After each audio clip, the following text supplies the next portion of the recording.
যে সমস্ত নারীরা কাপড় থাকা সত্ত্বেও উলঙ্গ দেখা যায়, যে সমস্ত নারীরা কাপড় শরীরে থাকা অবস্থায় শরীরে অঙ্গ প্রত্যঙ্গ দেখা যায়, যে সমস্ত নারীরা রাস্তা দিয়ে হাঁটার সময় তাদের ভাব ভঙ্গি অন্যরকম বোঝা যায়। এজন্য আল্লাহ রাব্বুল আলামিন কালামুল্লাহ শরীফে বলেন, বুয়ুতিকুন্না ওয়ালা তাবাররাজনা তাবাররুজাল জাহিলিয়াতিল উলা। হে মেয়েরা আমার, ঘর থেকে যখন বাইর হইবা তোমাদের শরীরে যখন পর্দা থাকে, মাথা থেকে নিয়ে পায়ের তালু পর্যন্ত, পায়ের তালা পর্যন্ত আপনার পুরা দেহ অঙ্গ প্রত্যঙ্গ প্রত্যেকটা পর্দা সহকারে থাকতে হবে। অপর পুরুষের সাথে যখন কথা বলবেন উচ্চ আওয়াজে কথা বলা যাবে না, উচ্চ আওয়াজে তাদের সাথে কোনো মিলামিশাও চলা যাবে না। সম্মানিত মায়েরা আমার, এজন্য আল্লাহ রাব্বুল আলামিন বলেন যে ওয়াকারনা ফি বুয়ুতিকুন্না ওয়ালা তাবাররাজনা তাবাররুজাল জাহিলিয়াতিল উলা। মায়েরা আমার, আপনি যখন ঘরের ভিতরে থাকবেন তখনও আপনার আওয়াজ নিয়ন্ত্রণে থাকতে হবে। যদি আপনি ঘর থেকে বাইরে হন পর্দা সহকারে বাইরে হইতে হবে, কিন্তু আপনি এমন ভাবে বাইরে হইতে পারবেন না যে আপনার পর্দা থাকা সত্ত্বেও শরীরে অঙ্গ দেখা যায়, আপনার পর্দা থাকা সত্ত্বেও আপনার গলার আওয়াজ উচ্চ। আপনি ঘর থেকে যখন বাইরে হইলেন আপনার ঘরের স্বামী জানে না কোথায় গেছেন, এবং প্রত্যেক মানুষ এমন ভাবে চলতে হয় যে পর্দাটা এমন ভাবে থাকতে হয় যে আসলে তিনি পর্দা, যে অপর এক পুরুষ অপর এক পুরুষের যদি আপনার নিজের দৃষ্টি দেয় যেন সে না বুঝতে পারে যে এই মহিলাটা কেমন বা কেমন হবে, এটা যেন সে না বুঝতে পারে। এমন পর্দা সহকারে আপনার চলতে হবে। সম্মানিত মায়েরা আমার, এমন ভাবে চলবেন না যে জাহিলিয়াত যুগে যে নারীরা পর্দা সহকারে বেপর্দার মতো দেখা যায়, অর্ধ উলঙ্গ দেখা যায়, তাদের গলার আওয়াজ উচ্চ আওয়াজ, তাদের গলার ভাষা উঁচু ভাষা, যে তাদের কণ্ঠ উঁচু কণ্ঠ, এমন ভাবে চলা যাবে না। সম্মানিত মায়েরা আমার, ঘরের ভিতরে থাইকা আপনি 4টা আমল করতে হবে। এই 4টা আমল দিয়া আপনাদের কাছ থেকে আমি বিদায় নিব। ওয়ালা তাওফীকুন ইল্লা বিল্লাহ। সম্মানিত মায়েরা আমার, আপনি ঘরের ভিতরে থাকা অবস্থায় আপনি 4 আমল করবেন। এই 4 আমল যদি আপনি করতে পারেন তাহলে আল্লাহর হাবিব জনাবে রাসূলুল্লাহ সাল্লাল্লাহু আলাইহি ওয়াসাল্লাম বলেন যে হে নারী সকল, এই 4টি আমল যদি আপনি করে মৃত্যুবরণ করতে পারেন, এই 4টি আমল করে যদি আপনি এই দুনিয়া ত্যাগ করেন, এই 4 আমলের জন্য আল্লাহ রাব্বুল আলামিন আপনাকে জান্নাতের 8টি দরজা খুলে দিবেন। এই জান্নাতের 8টি দরজা খুলে দেওয়ার পরে আপনি জান্নাতে যে দরজা দিয়ে ইচ্ছা, যে দরজা দিয়ে আপনি মন চায়, সেই দরজা দিয়ে আপনি প্রবেশ করতে পারবেন। সুবহানাল্লাহ। সম্মানিত আমার, কোন 4 আমল? আল্লাহ রাসূল সাল্লাল্লাহু আলাইহি ওয়াসাল্লাম বলেন, আল মারাতু ইযা সাল্লাত খামসাহা ওয়া সামাত শাহরাহা ওয়া আহসানাত ফারজাহা ওয়া আতাআত বা'লাহা ফালতাদখুল মিন আইয়ি আবওয়াবিল জান্নাতি শাআত। এই 4 আমল আল্লাহ রাসূল সাল্লাল্লাহু আলাইহি ওয়াসাল্লাম বলেন, আল মারআতু, হে মহিলারা তোমরা শুনো, আল মারআতু ইযা সাল্লাত খামসাহা, যে নারী 5 ওয়াক্ত নামাজ আদায় করবে, যে নারী 5 ওয়াক্ত নামাজ আদায় করবে। আল্লাহ রাসূল সাল্লাল্লাহু আলাইহি ওয়াসাল্লাম তিনি যখন মেরাজে যান, এই মেরাজে যাওয়ার সময় আল্লাহ রাসূল সাল্লাল্লাহু আলাইহি ওয়াসাল্লাম জান্নাতে গেলেন, জাহান্নামে গেলেন। জান্নাতে যায় দেখে যে অধিকাংশ জান্নাতবাসী হলেন পুরুষ। এরপরে জাহান্নামে গেলেন। আল্লাহ রাসূল সাল্লাল্লাহু আলাইহি ওয়াসাল্লাম জাহান্নামে যায় দেখেন অধিকাংশ জাহান্নামে হলো নারী। তখন আল্লাহ রাসূল সাল্লাল্লাহু আলাইহি ওয়াসাল্লাম এই বিষয়টা আল্লাহ তাআলার কাছে এসে বললেন, আল্লাহ, আমি জান্নাতে গেলাম, জাহান্নামে গেলাম, জান্নাতে দেখলাম যে অধিকাংশ পুরুষ হলো জান্নাতি, জাহান্নামে গেলাম, অধিকাংশ নারী জাহান্নামী। আল্লাহ বিষয়টা বুঝতে পারি না। তখন আল্লাহ রাব্বুল আলামিন জনাবে রাসূলুল্লাহ সাল্লাল্লাহু আলাইহি ওয়াসাল্লামকে বলেন যে ইয়া রাসূলুল্লাহ, ইয়া হাবিবাল্লাহ, অধিকাংশ নারী যারা আছে জাহান্নামী, এরা হলো দুনিয়াতে যখন চলাচল করে, দুনিয়াতে যখন স্বামীর সংসার করে, তখন স্বামীর অকাট্য গালাগালি, অকাট্য ভাষায়, কর্কর ভাষায় স্বামীর সাথে অভদ্র ব্যবহার করে এবং প্রত্যেকটা কথা বলার সময় সে গালিগালাজ করে। এই গালিগালাজ করার সময়, অকাট্য ভাষায় কথা বলার সময়, তখন তার এই গালাগালির বদ আমল তার আমলেই লেখা হয়। তার স্বামীর সাথে তর্ক বিতর্ক, অযথাই কথা বলা, এই বদ আমল তার আমলেই লেখা হয় এবং ওই নারীর আমল দিয়া তার স্বামী তারা জান্নাতে চলে যায় আর তাদের বদ আমল নিয়ে তারা জাহান্নামে যায়। এটা হলো কথা। আল্লাহ রাসূল জিজ্ঞাসা করলেন, হে আল্লাহ, তখন এই মা বোনদেরকে বাঁচানোর উপায় কি? তখন আল্লাহ রাব্বুল আলামিন বলেন, ইয়া রাসূলুল্লাহ মুহাম্মদ, আপনি পৃথিবীতে যাইয়া প্রত্যেকটা নারীদেরকে আপনি বলে দিবেন যে তারা যেন পৃথিবীতে থাকা অবস্থায় তাদের জবানকে কন্ট্রোল রাখে, তাদের চলাফেরা যেন পর্দা সহকারে হয় এবং তারা যেন বেশি বেশি দান খায়রাত করে দেয়। তখন আল্লাহ রাসূল সাল্লাল্লাহু আলাইহি ওয়াসাল্লাম মেরাজ থেকে পৃথিবীতে আসলেন। পৃথিবীতে আয়েশা প্রত্যেকটা নারী সকলকে ডাক দিয়ে বলেন, হে নারীরা, আমি যখন মেরাজে গেলাম, মেরাজে যাই আমি জান্নাতে গেলাম, জাহান্নামে গেলাম, অধিকাংশ নারী যারা আছে সকলে জাহান্নামী। আল্লাহ রাব্বুল আলামিনকে জিজ্ঞাসা করলাম, আল্লাহ রাব্বুল আলামিন বলেন যে ওই সমস্ত নারীরা যারা গালাগালি করে, অনার্থক কথা বলে, তাদের বদ আমল তাদের আমলে দিয়া আমি জাহান্নামে পাঠাই। নাউজুবিল্লাহ। সম্মানিত ভাইরা আমার, এরপর আল্লাহ রাসূল বলেন, হে নারী সকল, তোমাদের কণ্ঠকে, তোমাদের আওয়াজকে, তোমাদের যে আওয়াজ এটা তোমাদের নিয়ন্ত্রণে রাখবা, বেপরদায় চলাফেরা করবা না। আর আল্লাহ বলছেন বেশি বেশি দান খায়রাত করা। এই কথা আল্লাহ রাসূল সাল্লাল্লাহু আলাইহি ওয়াসাল্লাম জানায় দিলেন। এই মেরাজ থেকে আসার পরে আল্লাহ রাসূল এই হাদিসটা বলেন, আল মারাতু ইযা সাল্লাত খামসাহা ওয়া সামাত শাহরাহা ওয়া ahsanat farjaha wa ata'at ba'laha faltadkhul min ayyi abwabil jannati sha'a।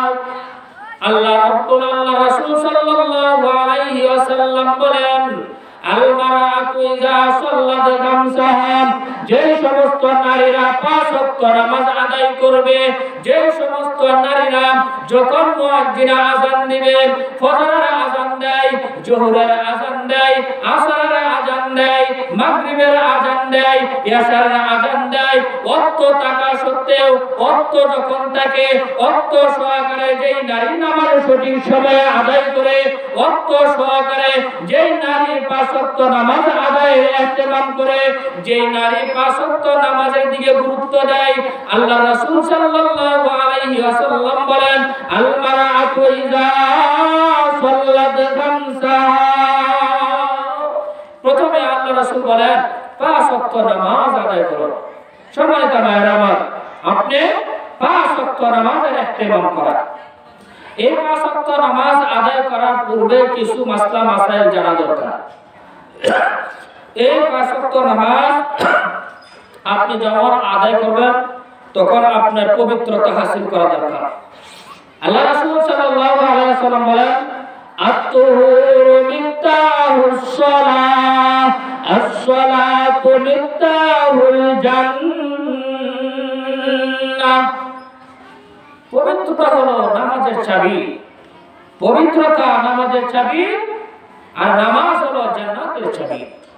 আপনার পবিত্রতাটা শুধু হাসিল যদি না হয়, আপনার ওযু যদি সঠিক না হয়, আপনার জরুরত যদি সঠিক না হয়, যদি নাফাক অবস্থা থাকা সত্ত্বেও যদি নাফাক পবিত্রতা হওয়ার পরেও যদি নাফাক থাকেন, তাহলে আপনার নামাজ হবে না। আপনার নামাজ যদি না হয়, তাহলে আপনি জান্নাতে যেতে পারবেন না। তাহলে আপনি যখন জরুরত হয়, সারা প্রয়োজন হয়, তখন যখন হাম্মাম করার ভিতরে প্রবেশ করবে, বাথরুমের ভিতরে প্রবেশ করবে, ইহার পূর্বে আপনার পানি খরচ করতে হয়, ডিলা ব্যবহার করতে হয়। এই ডিলা ব্যবহার করে পানি খরচ করে বাথরুমে প্রবেশ করার পূর্বে একটা দোয়া আছে। এই দোয়াটা যদি আপনি পড়েন, এই বাথরুমের ভিতরে দুইটা জিন্নাত থাকে, একটা হলো খবিস আর একটা হলো খবিসা। এই দোয়াটা পড়িয়া আপনি যদি বাম পা দিয়ে যদি আপনি বাথরুমে প্রবেশ করেন, আল্লাহ রাসূল সাল্লাল্লাহু আলাইহি ওয়াসাল্লাম বলেন যে আল্লাহুম্মা ইন্নী আউযু বিকা মিনাল খুবুসি ওয়াল খাবাইস। এই দোয়াটা পড়িয়া যে মায়া আমার বাথরুমের ভিতরে বাম পা দিয়ে প্রবেশ করবে, ওই নারীকে, ওই মহিলাকে বাথরুমের ভিতরে যে খবিস খবিসা জিন্নাত আছে তারা গ্রাস করতে পারবে না, ধরতে পারবে না। আল্লাহ রাব্বুল আলামিন কুদরতিভাবে ওই খারাপ দুই জিনের চোখের ভিতরে পর্দা ফেলায় দেয়। আপনি যখন বাথরুম সারা শেষ, জরুরতের শেষ, বাথরুম থেকে আপনি বাহির হবে, এই বাহির হওয়ার সময় তখন আপনার ডান পা দেয়া বাইর হবে। ডান পা দেয়া বাইর হওয়ার পরে আরেকটা দোয়া আছে যেটা আল্লাহ রাসূল সাল্লাল্লাহু আলাইহি ওয়াসাল্লাম শিক্ষা দিয়েছে। সেই কথা সংক্ষিপ্ত একটা দোয়া আছে যেটা হলো আল্লাহুম্মা গুফরান। আল্লাহ, বাথরুমের ভিতরে জরুরত সারার ক্ষেত্রে যদি কোনো ভুল ভ্রান্তি হয়ে থাকে, কোনো গুনাহ হয়ে থাকে, আল্লাহ তোমার কাছে মাফ চাই, আল্লাহ তুমি আমারে মাফ করে দাও। এই দোয়া। আরেকটা দোয়া অনেকে প্রসিদ্ধ, যে দোয়াটা বাথরুমের ভিতর থেকে বাইরে হওয়ার সময় এই দোয়াটা পড়ে, আল্লাহুম্মা ইন্নী আযহাবা আন্নিল আযাব ওয়া আফানি। এই দোয়াটা পড়ার পরে আপনি জরুরতের সারা শেষ, আপনি দোয়া খারাপ করলেন, এরপর ওযু সারতে হবে। ওযু করার ক্ষেত্রে কিছু পদ্ধতি, যেটা আপনি প্রথমে ওযু করার পূর্বে ভালো করে মিসওয়াক করা সুন্নাত। আল্লাহ রাসূল সাল্লাল্লাহু আলাইহি ওয়াসাল্লাম বলেন যে মিসওয়াকটা যদি আমার উম্মতের জন্য কষ্টদায়ক না হতো, তাহলে আল্লাহ রাব্বুল আলামিন এটা ফরজ করে দিতেন। এটা অনেক গুরুত্বপূর্ণ একটা মিসওয়াক, সুন্নতি কাজ। তাই সম্মানিত ভাইরা আমার, মিসওয়াক করব, মিসওয়াক করার পরে আমরা পানি নিয়ে কুলি করব, কুলি করার পরে আমরা নাকে পানি দিব, মুখ ধৌত করব, এরপরে দুই হাত ধৌত করব। এইভাবে ওযু যেভাবে করে সেলসালা হিসাবে, তার তিন হিসাবে সেভাবে ওযু সারা। ওযু শেষ করার পরে আপনি নামাজে দাঁড়াইলেন, নামাজ পড়েন। অনেকে মা বোন আছে যে আমরা বর্তমান প্রসিদ্ধ যে একটা কাপড়, শাড়ি কাপড় বলা হয়, এই শাড়ি কাপড় পরে যে আপনি আমি নামাজ পড়ে কতটুকু নামাজটা শুদ্ধ হবে? এই শাড়ি কাপড় পরে, কারণ প্রত্যেকটা নারীর তো মাথার তালু থেকে নিয়ে পায়ের তালু পর্যন্ত পুরাটাই পর্দা। আর বিশেষ করে নামাজের ক্ষেত্রে মুখমণ্ডল, হাতের তালু শুধু এটা খোলা রাখতে পারবে। এই মুখমণ্ডল এবং হাতের তালু খোলা রেখে সে নামাজে দাঁড়াবে পর্দা সহকারে। কিন্তু যদি কোনো নারী যদি শাড়ি কাপড় পরে নামাজে দাঁড়ায়, এই শাড়ি পরার ক্ষেত্রে যেরকম গরমকাল আসে, প্যান্ট চলে, প্যান্ট চলার কারণে যদি শরীর থেকে তার কাপড় একটু সরে যায়, তার ফরজত যে পর্দা সরে গেল। সেজদা যাওয়ার সময় শাড়ি কাপড় সরে যাওয়ার আশঙ্কা থাকতে পারে। রুকুতে যাওয়ার সময় শরীর থেকে শাড়ি কাপড় চলে যাওয়ার আশঙ্কা থাকতে পারে। এই জন্য বিশেষ করে প্রত্যেকটা মা বোনের কিছু কাপড় বাইরে হিজাব, যেটা মাথার থেকে নিয়ে টাকনু নিচ পর্যন্ত যায়। বিশেষ করে নামাজের ক্ষেত্রে যদি আমরা এই হিজাব ব্যবহার করি, তাহলে আপনার নামাজটা শুদ্ধ হয়ে যাওয়া তাহলে আপনার নামাজ অশুদ্ধ হয়ে যায়। এই নামাজটা যদি অশুদ্ধ হয়, সেটা সময় আমার পিঠ দেখা যায়, শরীর দেখা যায়, রুকু যাওয়া আমার শরীর দেখা যায়, আমার শরীরের অঙ্গ দেখা যায়, তার নামাজটা হবে না। আর আমরা সতর্ক খোলা।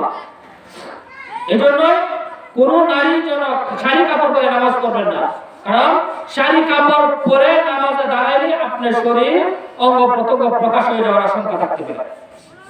নামাজের পূর্বে আপনি এই হিজাবটা যদি পরে নেন, তাহলে আপনার নামাজটা শুদ্ধ হয়ে যাবে। যেভাবে রুকু দেন, যেভাবে সেজদায় যান, আপনার নামাজ অশুদ্ধ হবে না। আপনার নামাজ অশুদ্ধ হওয়ার কোনো আশঙ্কা থাকে না সেটা। এই জন্য সম্মানিত ভাইরা, এই হিজাব করে নামাজে পড়ার ইহতিমাম করবে। শুধু আপনিই নামাজ পড়বেন তা নয়, আপনার পরিবারে যা আছে, আপনার পরিবারে ছেলে মেয়ে, আপনার স্বামী, আপনি যখন নামাজ পড়বেন, আপনি নামাজ পড়ার সময় আপনার সন্তানকে তাগিদ দেন। আল্লাহ রাসূল সাল্লাল্লাহু আলাইহি ওয়াসাল্লাম বলেন যে প্রত্যেকটা পিতামাতা তার সন্তানকে যেন 6 বছর 5 বছর বয়স হয় তখন যেন তাকে ভালো করে তাকিদ করে যে নামাজে দাঁড়াও, নামাজ পড়ো, নামাজের ইহতিমাম যখন শিখায়। আর মাতা পিতা যদি নামাজ পড়ে, তার সন্তানও নামাজ পড়বে। মাতা পিতা যদি নামাজে দাঁড়ায়, মা যদি নামাজে দাঁড়ায়, তার পাশে মেয়ে দাঁড়াবে। বাবা যদি নামাজে দাঁড়ায়, তার পাশে ছেলে দাঁড়াবে। এইভাবে শুধু আপনি নামাজ পড়বেন তা নয়, আপনার মেয়েকেও নামাজ শিক্ষা করা, আপনার মেয়েকেও নামাজের শিক্ষা ইহতিমাম করতে হবে। কারণ আল্লাহ তাআলা বলেন, ইয়া আইয়ুহাল্লাযীনা আমানু উ আনফুসাকুম ওয়া আহলিকুম নারা। আল্লাহ রাব্বুল আলামিন বলেন, হে ঈমানদাররা, হে ঈমানদারগণ, শুধু তোমরাই জাহান্নামের আগুন থেকে বাঁচো না, তোমার পরিবার পরিজন যারা আছে তাদেরকেও জাহান্নামের আগুন থেকে বাঁচাও, তাদেরকেও জাহান্নামের আগুন থেকে বাঁচাও। শুধু মনে করো তুমি নামাজ পড়ে জান্নাতে চলে যাবা, তুমি নামাজ পড়ে জান্নাত কামাই করছো, তোমার সন্তানকে নামাজের জন্য বলো না, তোমার মেয়েকে নামাজের জন্য বলো না। হাসরের মাঠে যখন আল্লাহ রাব্বুল আলামিন বলবেন যে হে মা, হে বাবা, আপনি কি আপনার সন্তানকে শিক্ষা দিচ্ছেন না? আপনি মেয়েকে শিক্ষা দিচ্ছেন না? এই ছেলেকে নিয়ে যান জাহান্নামে, মেয়েকে নিয়ে যান জাহান্নামে। তখন মেয়ে আল্লাহ তাআলাকে আবদার করবে, আল্লাহ আমারে তো জাহান্নামে দিবেন, আমার তো জাহান্নামের আগুন দিয়ে জ্বলতে হবে। আল্লাহ আমার একটা আবদার, যে মা দ্বারা আমি গর্ভধারণ করছি, যে বাবার মাধ্যমে আমি দুনিয়াতে আসছি, আমি জন্মগ্রহণ করছি, এই বাবা কোনদিন আমাকে নামাজের কথা বলে নাই, কোনদিন কোরআন পড়ার কথা বলে নাই, কোনদিন নামাজ শিক্ষা দেয় নাই, কোনদিন মাদ্রাসায় পাঠায় নাই, কোনদিন মক্তবে পাঠায় নাই। আল্লাহ তোমার কাছে আমার আবদার, আমি জাহান্নামে যাবার কোনো আফসোস নাই, জাহান্নামের রাস্তার মধ্যে মাতা পিতাকে শুয়াইয়ে দেয়, তারা দুঃখের মাঝে ফেলে দেয়া, আমি জাহান্নামে যাব, নাউজুবিল্লাহ। সম্মানিত মায়েরা, আমার এই জন্য বলি, শুধু আপনি নামাজ পড়বেন তা নয়, আপনার মেয়েকেও নামাজ শিক্ষা দিতে হবে। শুধু আপনি নামাজ পড়বেন তা নয়, আপনার ছেলেকেও নামাজ শিক্ষা দিতে হবে।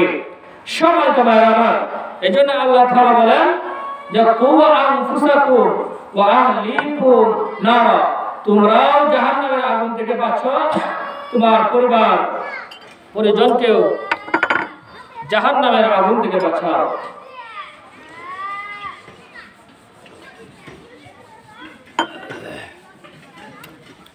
সম্মানিত ভাইরা আমার, যে কথাটা বলতে চাইছিলাম, নামাজ। আল্লাহ রাসূল সাল্লাল্লাহু আলাইহি ওয়াসাল্লাম বলেন, আল মারআতু ইযা সাল্লাত খামসাহা, যে 5 ওয়াক্ত নামাজ যেই নারী আদায় করবে। অনেক নারী আছে দুনিয়ার কামের ব্যস্ততার কারণে সকালে উঠে 8টার সময় ফজর নাই, দুপুরে মনে চাইলো নামাজটা পড়তে রক্ত চলে গেছে, আসরের সময় মনে চাইছে নামাজ পড়বে, সে কামের ব্যস্ততায় ভুলে গেছে। মাগরিবের সময় রান্না বাড়া, ঘর গুছানো, হাঁস মুখামুখি গুছানো, তার রক্ত চলে গেছে। কিন্তু যে নামাজটা পড়বে নিয়ত করে রক্ত মতো করতে পারে না। সমানটা ভাইরা আমার, আপনাদেরকে বলি যখন নামাজটা পড়বেন রক্ত মতো যে নামাজটা হয়। আর আল্লাহ রাসূল সাল্লাল্লাহু আলাইহি ওয়াসাল্লাম বলেন যে মায়েরা 5 ওয়াক্ত নামাজের ইহতিমাম করবে, আল্লাহ রাসূল সাল্লাল্লাহু আলাইহি ওয়াসাল্লাম বলেন যে ওই নারী জান্নাতি। সুবহানাল্লাহ। দ্বিতীয় নাম্বার, ওয়াসামাত শাহরাহা। আল্লাহ রাসূল সাল্লাল্লাহু আলাইহি ওয়াসাল্লাম বলেন যে রমজান মাসের রোজা রাখা, যে নারী রমজান মাস আসলো আর রমজান মাসের 30টা রোজা আদায় করবে, সে নারীটা জান্নাতি। সুবহানাল্লাহ। কিন্তু অনেক মায়েরা আমার আছেন যে মাসে একটা অসুস্থতা হয়, রমজান মাসে যদি অসুস্থতা দেখা দেয় আপনি রোজা ভাঙতে পারবেন, কারোর সামনে খাইতে পারবেন না, রোজার বাহানা করতে হবে। কারোর সামনে চলবেন এমন ভাবে যে একজন রোজাদার ব্যক্তি আর আপনি রোজা রাখলেন না, ওর সামনে খাইতেছেন ঘুরতেছেন, এরকম করা যাবে না। তো আপনি খাইতে হয় নির্জনে চুপে চাপে আপনি খাইতে পারবেন। কিন্তু আপনি খানা খাইলেন সবার সামনে, আপনার একজনের রোজা ব্যাঘাত ঘটাইলেন, এটা করা যাবে না। কিন্তু আপনি রোজা বন্ধ করতে পারবেন শুধু এই অসুস্থতা যদি দেখা দেয়, এছাড়া রোজা ভাঙার কোনো সুযোগ নাই। শুধু তাই নয় যে রোজা ভঙ্গ করে শেষ তাই নয়, এই জয়টা রোজা আপনি ভঙ্গ করলেন ওইটা রোজা অন্য মাসে আপনি আদায় করতে হবে। কিন্তু যে নামাজটা বেকার যাবে এই নামাজটা আদায় করতে হবে না, কারণ নামাজটা তো প্রতিদিন আসে আর রোজাটা তো প্রতিদিন আসে না, রোজাটা তো বৎসরে একবার। এই জন্য আল্লাহ রাসূল বলেন যে অসুস্থতার কারণে যে নারীরা রোজা বন্ধ করে তাহলে সে রোজা অন্য মাসে সে এই রোজা আদায় করে দিবে। সম্মানিত ভাইরা আমার, যদি নিজ ইচ্ছায় কোনো অসুস্থতা নাই, ইচ্ছাকৃতভাবে আপনি রোজা ভঙ্গ করলেন, আপনি রোজা নষ্ট করলেন, তাহলে আপনার করণীয় কি? একটা রোজার কারণে আপনার কাফারা দিতে হবে, একটা রোজা ভঙ্গের কারণে আপনার ভয়ঙ্কর শাস্তি রূপে দাঁড়াতে হবে। আল্লাহ রাসূল সাল্লাল্লাহু আলাইহি ওয়াসাল্লাম তিনি বসা এমন সময় একজন সাহাবী আসলেন। আয়েশা বলেন, ইয়া রাসূলুল্লাহ, নবীজি গো, আমি রমজান মাসের রোজা ফরজিয়ত রোজা রেখেছিলাম। ও নবীজি আমার, আমি রমজান মাসের রোজা রাখা অবস্থায় আমি শয়তানের ধোঁকায় পড়ে গেছি, আমি শয়তানের ওয়াসওয়াসার মধ্যে পড়ে গেছি। হে রাসূলুল্লাহ, আমি যখন শয়তানের ধোঁকায় পড়ছি, শয়তানের ওয়াসওয়াসার মধ্যে পড়ছি নবীজি গো, আমি তো শয়তানের ওয়াসওয়াসার মধ্যে পড়ে আমি স্ত্রী সহবাস করছি। ইয়া রাসূলুল্লাহ, ইয়া হাবিবাল্লাহ, নবীজি আমার, আমি শয়তানের ধোঁকায় পড়ে রমজানের রোজা রেখেছি। এই রোজা রাখা অবস্থায় আমি যেই আমার স্ত্রীর সাথে আমি স্ত্রী সহবাস করলাম, আমার তো রোজা ভঙ্গ হয়ে গেছে, আমার তো রোজা নষ্ট হয়ে গেছে। ইয়া রাসূলুল্লাহ, নবীজি, এখন আমি কি করতে পারি? এখন আমার কি করণীয় আছে? নবীজি বলেন, সাহাবী আমার, চিন্তার কোনো কারণ নাই, চিন্তার কোনো টেনশন নাই। তুমি একটা রোজা ভঙ্গ করেছো, একটা রোজা তুমি ভাঙছো, একটা রোজা তোমার নষ্ট হয়ে গেছে, চিন্তার কোনো টেনশন নাই। একটা রোজা ভঙ্গ করার কারণে অন্য মাসে তুমি 60টি রোজা কাফারা স্বরূপ আদায় করে দিবা। নবীজি এই কথা বলার পরে সাহাবী বলেন, ওগো নবীজি, আমি তো এমন সামর্থ্য নাই, আমার তো এমন শক্তিও নাই যে আমি একটা রোজা রাখাইতে আমার অসম্ভব হয়ে পড়ে, ও গো নবীজি আমি একটা রোজা রাখতে আমার ক্লান্তি হয়ে আসে, ও গো নবীজি আমি তো একটা রোজায় রাখতে অক্ষম হয়ে পড়ি, 60টি রোজা কিভাবে রাখবো? নবীজি আমার অন্য কোনো পন্থা আছে নাকি এই রোজা থেকে আল্লাহর কাছে মাপ চাওয়ার জন্য, এই রোজা থেকে আল্লাহ তাআলার কাছে ক্ষমা চাওয়ার জন্য? নবীজি বলেন, ও গো সাহাবী আরেকটা রাস্তা আছে, টেনশন নাই, চিন্তা নাই। সাহাবী বললেন, ও গো নবীজি সেই রাস্তাটাকে আপনি আমাকে বলে দেন, সেই রাস্তাটা আমাকে ধরাইয়া দেন, সেই রাস্তাটা আমারে দেখাইয়া দেন। নবীজি বললেন, ও গো সাহাবী আপনি টেনশন করবেন না, আপনি কোনো চিন্তা করবেন না, আপনি রোজা যদি 60টি আদায় না করতে পারেন, আপনি যদি 60টি রোজা না রাখতে পারেন, টেনশনের কোনো কারণ নাই, চিন্তার কোনো কারণ নাই, আপনি 60 জন মিসকিন খাওয়াইয়া দিবেন। সাহাবী এই কথা শুনিয়া বলে, ও গো নবীজি আমি গরিব মানুষ, আমি অসহায় মানুষ, আমার পকেটে টাকা নাই, আমার ঘরে কোনো ডাল চাল নাই, আমার ঘরে কোনো আদা ময়দা নাই, আমি রুটি বানায় খাইবো সামর্থ্য নাই। ও গো নবীজি আমি একবার যদি 2টা রুটি খাই 2 বেলা খাইবার পারি না, ও গো নবীজি 2 বার রুটি খাই 1 বেলা খাইবার পারি না, ও গো নবীজি আমি যদি খাই স্ত্রী খাইতে পারে না, স্ত্রী সন্তান যদি খাই আমি খাইতে পারি না, নবীজি আমি গরিব মানুষ, 60 জন মিসকিন আমি খাওয়াইতে পারবো না। এই কথা বলতে বলতে আল্লাহর নবীর সামনে একজন আনসারী সাহাবী আয়েশা হাজির হইলেন। একজন আনসারী সাহাবী আসিয়া বলেন, কিছু খেজুরের আটি নিয়ে আসলেন, খেজুরের তোলে নিয়ে আসলেন। আয়েশা বলেন, ও গো নবীজি আমি আনসারী সাহাবী, আমি আপনার জন্য এই খেজুরের হাদিয়া নিয়ে আসলাম, আমি আপনার জন্য এই খেজুরগুলা নিয়ে আসলাম, আপনি এই খেজুর আপনাকে হাদিয়া দিলাম, আপনিও খাইতে পারবেন, আপনার সাহাবী মন চাইলে তাদেরকেও দিতে পারবেন। আল্লাহর রাসূল বললেন, হে সাহাবী তোমার খেজুর আমি গ্রহণ করলাম, তোমার হাদিয়া আমি গ্রহণ করলাম। আল্লাহর রাসূল সাল্লাল্লাহু আলাইহি ওয়াসাল্লাম বলেন, ঠিক আছে তুমি চলে যাও, তোমার হাদিয়া আমি নিয়ে নিলাম। আল্লাহর রাসূল এই খেজুরের আটি নিয়া এই খেজুরের আটি গ্রহণ করিয়া সাহাবীরা বললেন, ও গো সাহাবী ওই হাদিয়া আমার কাছে নিয়ে আসছে আনসারী সাহাবী, এই হাদিয়া আমি গ্রহণ করলাম, এই হাদিয়া গ্রহণ করে আমি তোমাকে হাদিয়া স্বরূপ দিয়া দিলাম। তোমার যখন ঘরে ডাল চাল নাই, তোমার ঘরে কোনো খেজুর নাই, তোমার ঘরে কোনো আটা নাই, তোমার ঘরে কোনো ময়দা নাই, তুমি খাইবার পারো না, 1 বেলা খাইলে 2 বেলা খাইবার নাই, এই জন্য আমি তোমাকে দিয়া দিলাম। মক্কার মধ্যে যত গরিব আছে, যত মিসকিন আছে, যত এতিম অসহায় আছে, এই খেজুরগুলা তোমার রোজার কাফারা স্বরূপ বেটে বেটে দেয়া দাও, তোমার রোজার কাফারা আদায় হয়ে যাবে।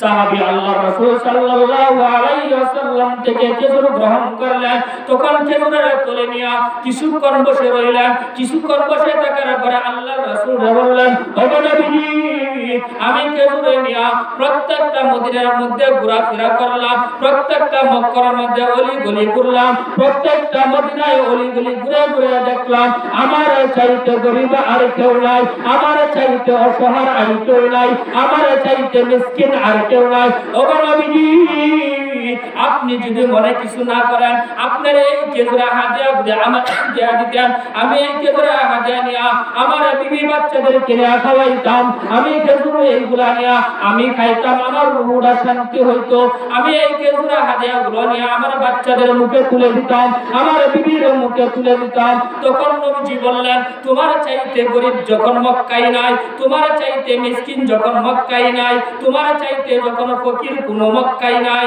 অলিগলি খুঁজে পাও নাই, যাও তুমি খাও এবং তোমার পরিবার পরিজনকে খাওয়াও, তোমার সন্তান সন্ততিকে খাওয়াও, এগুলা খাওয়ালেই তোমার এই রোজার কাফারা আদায় হয়ে যাবে। সুবহানাল্লাহ। সম্মানিত মায়ের আমার, এই হলো অবস্থা। যদি ইচ্ছাকৃতভাবে একটা রোজা আপনি নষ্ট করেন,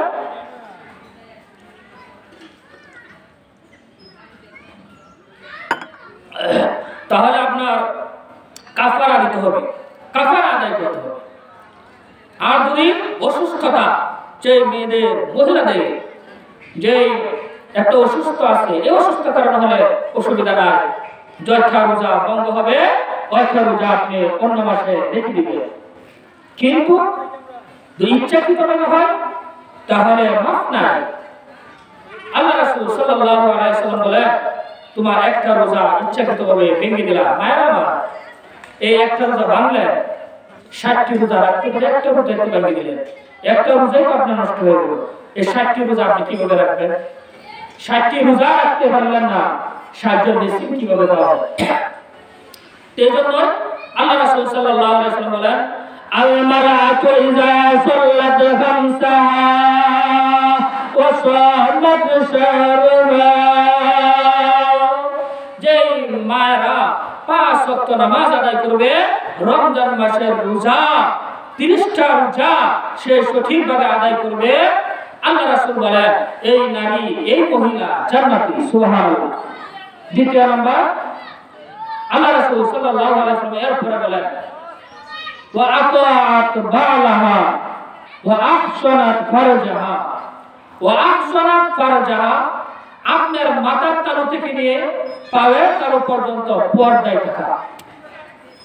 ওয়া আহসানাত ফারজাহা, প্রত্যেকটা নারীদের পর্দা সহকারে থাকা, তাদের অঙ্গ প্রত্যঙ্গ পর্দায় রাখা।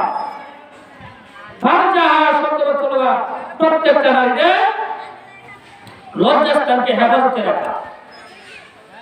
এবং এই নারী সে পর্দা সহকারে থাকবে, এবং কি তার শরীরের অঙ্গ প্রত্যঙ্গ কেউ যেন না দেখতে পারে, কেউ সামনে যেন না যায়। হ্যাঁ, জরুরতা ডাক্তারের কাছে যাইতে হয়, এবং জরুরতার কোনো জায়গায় যাইতে হয়, তার স্বামী, ভাই, ছেলে তাদেরকে নিয়ে যেতে পারবে। কিন্তু দূরে যদি কোথাও যায়, যেন মাহারাম ছাড়া না যায়, তাদের যে কোনো একজন ব্যক্তি পুরুষ সাথে নিয়ে যেতে হবে। ছেলে না হয় বড় ভাই, না হয় বাবা, না হয় স্বামী, তাদেরকে নিয়ে যেতে হবে। একা একা কোথাও যাওয়া যাবে না, তারপর পর্দা সহকারে। এই জন্য আল্লাহ রাসূল বলেন, ওয়া আহসানাত ফারজাহা, তার পর্দাটা যেন ঠিক থাকে, অঙ্গ প্রত্যঙ্গ যেন ঠিক থাকে। সে যদি পর্দা সহকারে অঙ্গ প্রত্যঙ্গ ঠিক রেখে সে চলাচল করতে পারে, তাহলে আল্লাহ রাসূল বলেন ওই নারীটা জান্নাতি। এরপরে আল্লাহ রাসূল বলেন, আল্লাহ রাসূল এরপরে বলেন যে ওয়া আতাআত বালাহা,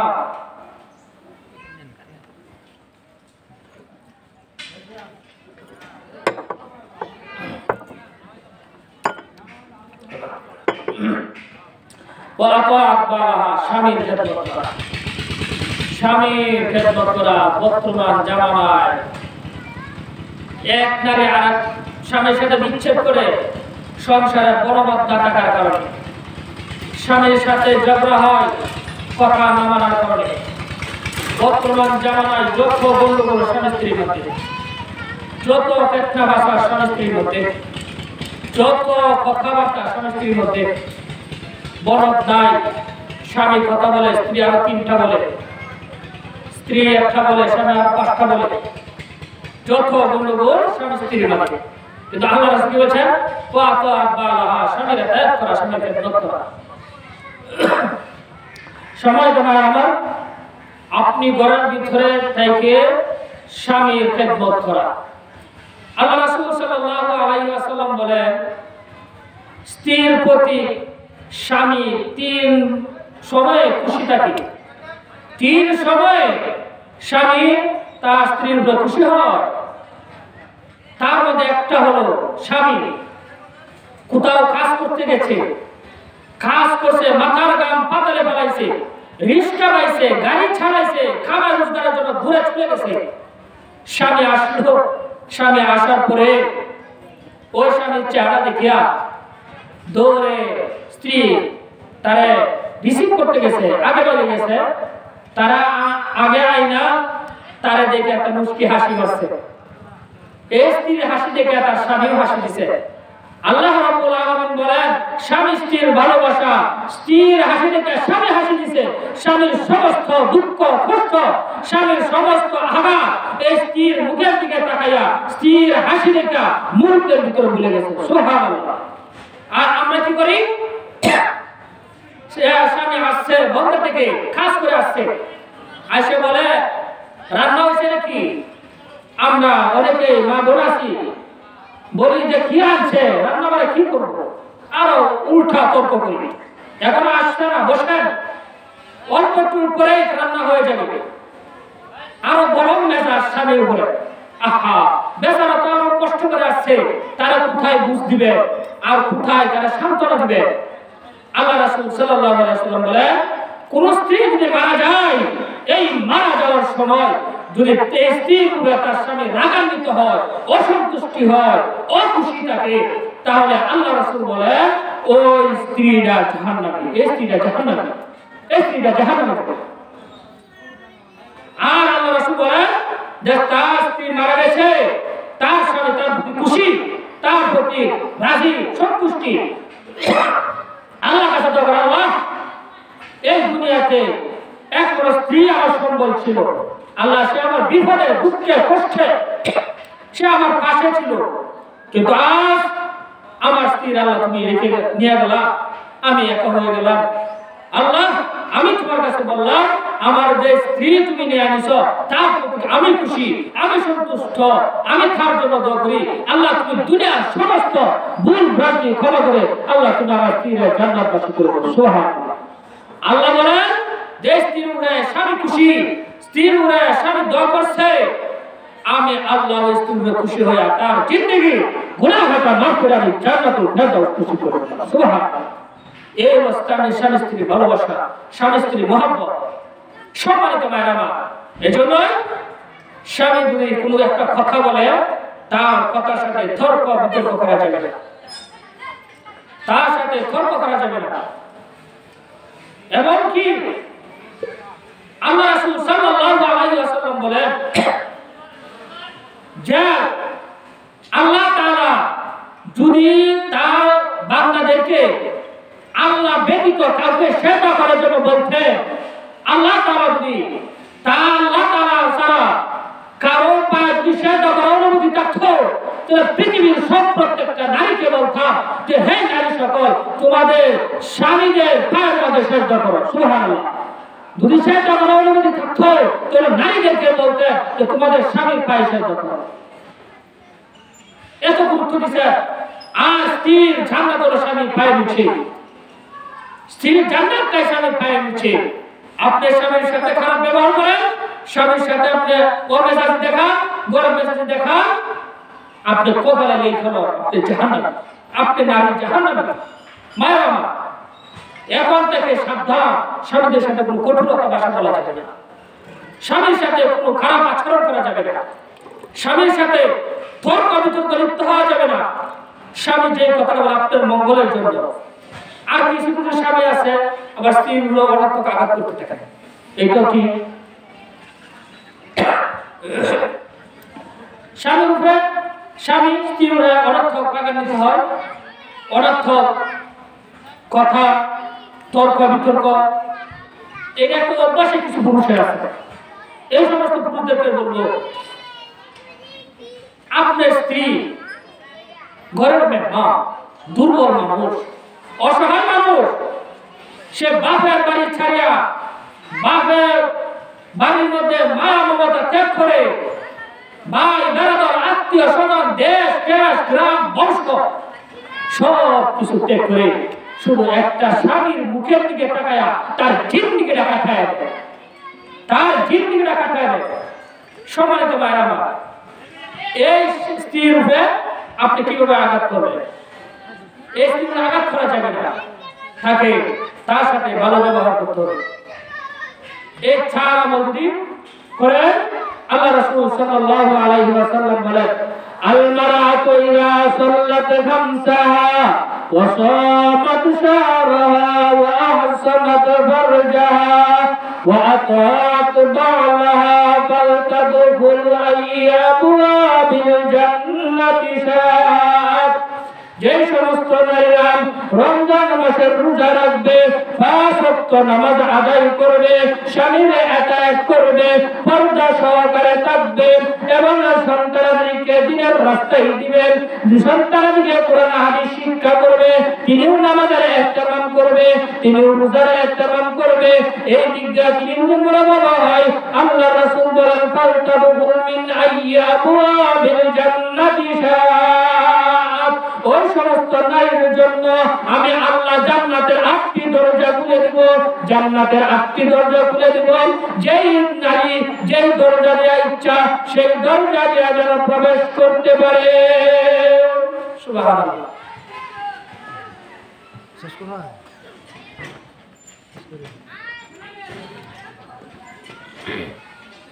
সম্মানিত ভাইরা, আমরা এই চার আমল করব। আমাদের সম্মুখে উপস্থিত হয়েছে হযরতুল আল্লাহ হযরত মাওলানা নিজামুর রহমান নিজামী হাফিজাহুল্লাহ তাআলা, বারাকাল্লাহু ফি হায়াতি। হুজুর অত্যন্ত গুরুত্বপূর্ণ আলোচনা করেন, মহিলাদের বিষয়ে চমৎকার আলোচনা করেন। মায়েরা আমার, আপনারা ধৈর্য সহকারে বসবেন। আমি 6টা কথা বলে আমার কথা সংক্ষিপ্ত শেষ করে দিব।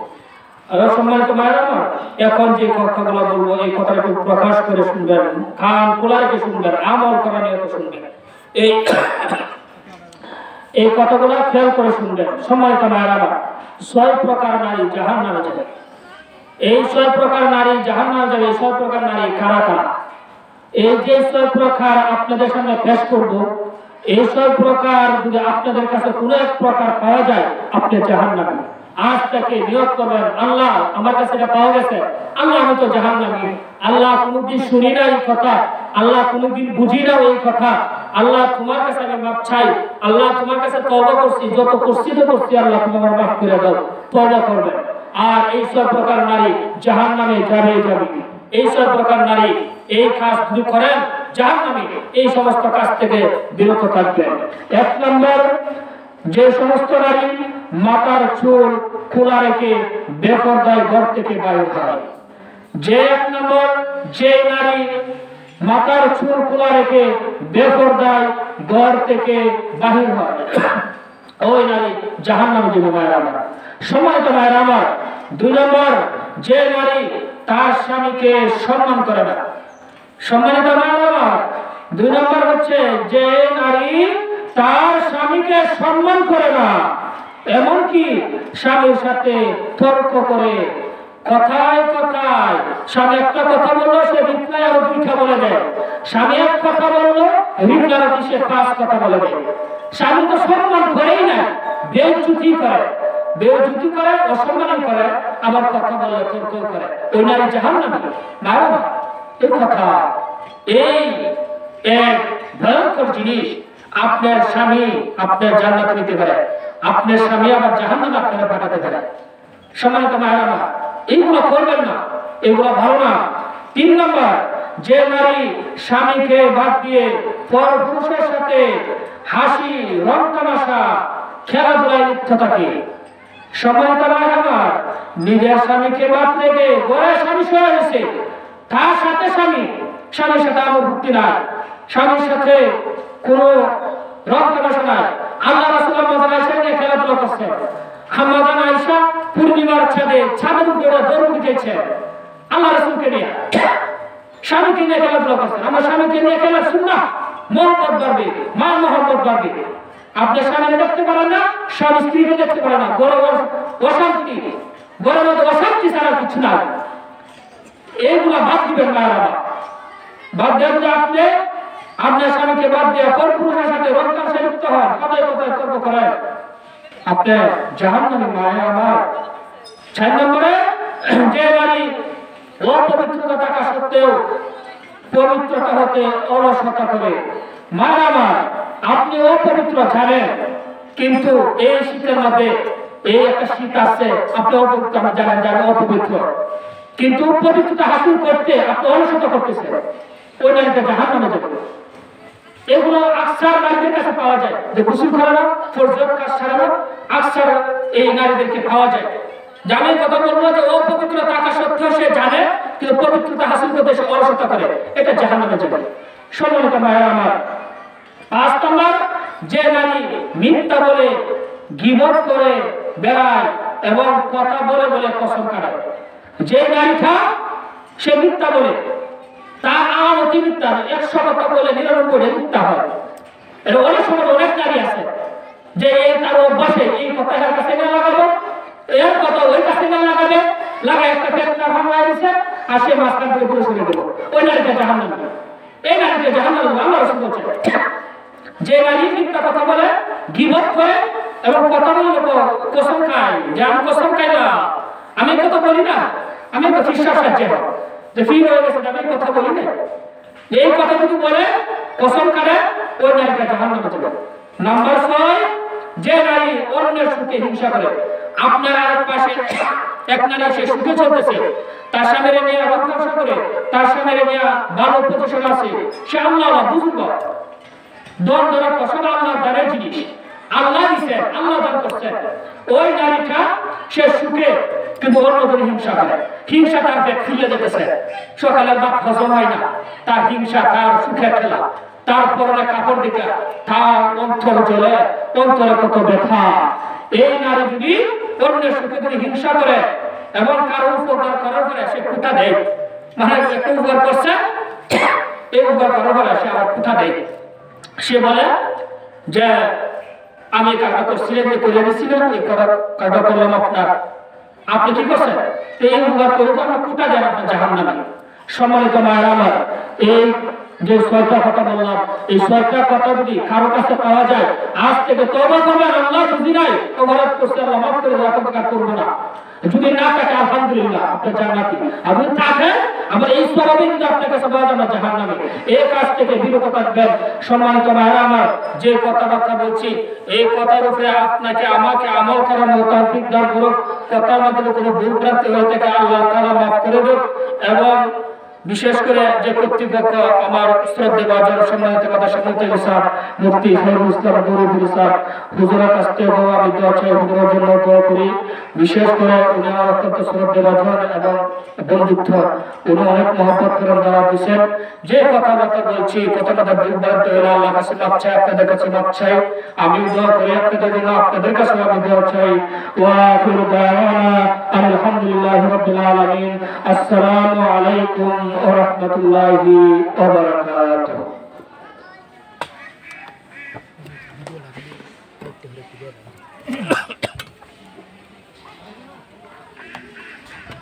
মাশাআল্লাহ।